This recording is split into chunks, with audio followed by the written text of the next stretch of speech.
How to track an order on Wayfair. Hello everyone, welcome to another Wayfair tutorial. In this video, you'll learn how you can track an order on Wayfair. To do so, first of all, log in into your Wayfair account, and once you've done that, at the top part of the screen, you can see some icons such as the Wayfair logo by the left side, and by moving to the right side, you can see your account icon.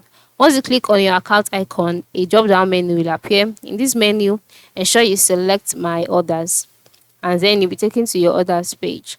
On this page, you can see all of your orders being displayed. And so once you can see that, the next step is for you to choose the specific order you want to track.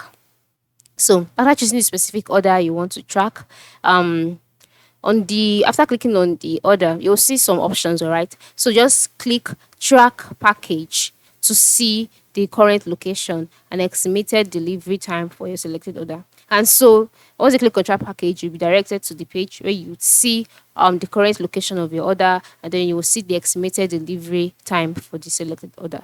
So it is very, very simple to track your orders on Wayfair. So ensure you try this out, okay?